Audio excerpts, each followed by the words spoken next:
ఇండియాకి ఇంకా south ఆఫ్రికాకి match అయింది. ఈ మ్యాచ్ అయితే చాలా ఇంట్రెస్టింగ్‌గా జరిగింది. ముఖ్యంగా డేవిడ్ మిల్లర్ అయితే ర్యాంప్ ఆడించాడు. మన ఇండియన్ బ్యాట్స్‌మెన్ అయితే ఫెయిల్ అయిపోయారు. బౌలింగ్‌లో జస్ప్రీత్ బుమ్రా రాణించినప్పటికీ ఇండియా అయితే ఓడిపోయింది.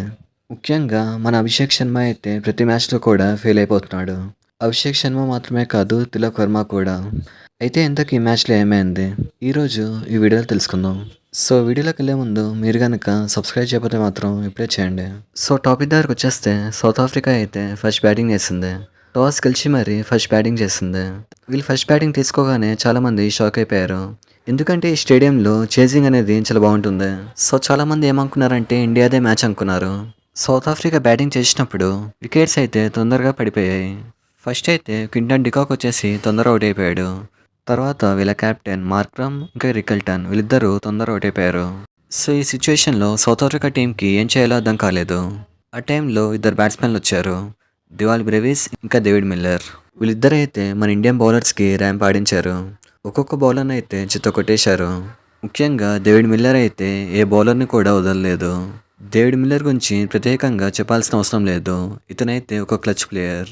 చాలామంది డేవిడ్ మిల్లర్ని క్లచ్ గాడ్ అంటారు. సౌత్ ఆఫ్రికా టీంకి ఇంపార్టెంట్ మ్యాచెస్లో ఆడేదంటే డేవిడ్ మిల్లరే. చెప్పాలంటే డేవిడ్ మిల్లర్ ముందు ఏబీ డివిలియర్స్ కూడా పనికిరాడని చెప్పాలి.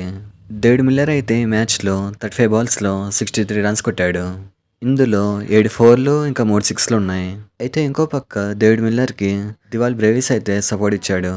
దివాల్ బ్రెవిస్ కూడా 39 బాల్స్లో 45 రన్స్ కొట్టాడు. ఇందులో 3 4లు ఇంకా 3 6లు ఉన్నాయి. ఈ మ్యాచ్లో అయితే డేవిడ్ మిల్లర్ ఒక 6 కొట్టాడు. ఆ 6 అయితే మామూలుగా కొట్టలేదు, ఒక రేంజ్లో కొట్టాడని చెప్పాలి. వీళ్ళిద్దరు కొట్టడం ఒక ఎత్తు అయితే లాస్ట్లో అయితే స్టెప్స్ వచ్చి కొట్టాడు. సౌత్ ఆఫ్రికా టీంకి మంచి ఫినిషర్గా ఉన్నాడు. కేవలం 24 బాల్స్లో 44 రన్స్ కొట్టాడు. సౌత్ ఆఫ్రికా టీం వచ్చేసి 187 రన్స్ కొట్టిందంటే వీళ్ళు ముగ్గురే కారణం అని చెప్పాలి. మన ఇండియన్ బౌలింగ్లో జస్ప్రీత్ బుమ్రా ఇంకా హర్షదీప్ సింగ్ వీళ్ళిద్దరైతే చాలా బాగా వేశారు. ముఖ్యంగా అయితే జస్ప్రీత్ బుమ్రా చాలా బాగా వేశాడు. సో తర్వాత మన ఇండియన్ టీం వచ్చేసి బ్యాటింగ్ చేసింది. ఇక్కడ ఫస్ట్ ఓవర్లో అయితే ఇషాన్ కిషన్ వచ్చేసి డక్అవుట్ అయ్యాడు. ఇక్కడ ఇషాన్ కిషన్ని వచ్చేయడానికి ఒక ప్లానింగ్తో వచ్చారు. ఇక్కడ ఇషాన్ కిషన్ ఓటైన వెంటనే తిలక్ వర్మ కూడా ఓటైపోయాడు.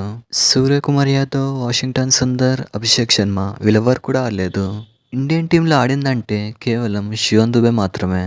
ఈ మ్యాచ్లో హార్దిక్ పాండ్యా కూడా 17 బాల్స్లో 18 రన్స్ కొట్టాడు.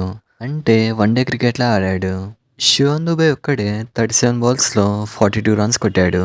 శివన్ దుబే కొట్టడం వల్లే ఇండియా స్కోర్ వచ్చేసి 100 దాటింది. లేకపోతే 100 కూడా కొట్టేవారు కాదు. అసలుకి నిన్న మ్యాచ్లో వాషింగ్టన్ సుందర్ ఎందుకున్నాడో అర్థం కావట్లేదు. అక్షర్ పటేల్కి బదులు వాషింగ్టన్ సుందర్ని పెట్టుకున్నారు. అక్షర్ పటేల్ వచ్చేసి వరల్డ్ కప్ ఫైనల్లో చాలా బాగా ఆడాడు. అలాంటి ప్లేయర్ని బెంచ్ మీద కూర్చోబెట్టారు. ఇంకా అభిషేక్ శర్మ విషయం దగ్గరకు వచ్చేస్తే అభిషేక్ శర్మ 3 మ్యాచ్ల్లో డక్అవుట్ అయ్యాడు.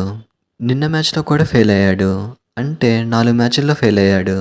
అభిషేక్ శర్మ 4 మ్యాచ్ల్లో 15 రన్స్ కొట్టాడు. కానీ సంజు శాంసన్ మాత్రం ఒక మ్యాచ్లో 22 రన్స్ కొట్టారు. కానీ ఇక్కడ చూస్తే సంజు శాంసన్ వచ్చేసి బెంచ్ మీద కూర్చున్నాడు. సో సంజు శాంసన్కి అయితే జస్టిస్ అనేది జరగట్లేదని చెప్పాలి. అర్హత ఉన్న ప్లేయర్ల కంటే అర్హత లేని ప్లేయర్లే టీంలో ఆడుతున్నారని చెప్పాలి. ఇంకా తిలక్ వర్మ విషయం దగ్గరకు వచ్చేస్తే తిలక్ వర్మ కూడా ఇలానే ఉన్నాడు. విరాట్ కోహ్లీ తర్వాత ఇంకో విరాట్ కోహ్లీ అవుతాడేమో అనుకున్నారు. కానీ తిలక్ వర్మ మాత్రం ప్రతి మ్యాచ్లో డిసప్పాయింట్ చేస్తున్నాడు. ఇంకా రింకు సింగ్ విషయం దగ్గరకు వచ్చేస్తే రింకు సింగ్ అయితే టీంలో ఎందుకున్నాడో కూడా అర్థం కావట్లేదు. సో ఇప్పుడైతే టీమిండియాలో ఇద్దరు ప్లేయర్లని మిస్ అవుతున్నాం. ఒకరు వచ్చేసి రోహిత్ శర్మ, ఇంకొకరు వచ్చేసి విరాట్ కోహ్లీ. నిన్న మ్యాచ్లో వీళ్ళిద్దరు ఉన్నట్టయితే మ్యాచ్ అనేది ఇంకోలా ఉండేది. రోహిత్ శర్మ క్యాప్టెన్సీని బాగా మిస్ అవుతున్నామని చెప్పాలి. సో నెక్స్ట్ మ్యాచ్లో అయినా సంజు శాంసన్కి ఛాన్స్ వస్తుందో లేదో చూడాలి. అయితే వీడియో చూస్తున్నారు కదా, మీరు చెప్పండి ఏ ప్లేయర్ని తీసి ఏ ప్లేయర్ని టీంలో పెడితే బాగుంటుందో కామెంట్ చేయండి. ఇలాంటి మరిన్ని వీడియోస్ కోసం లైక్ చేయండి, షేర్ చేయండి, సబ్స్క్రైబ్ చేయండి. Thank you.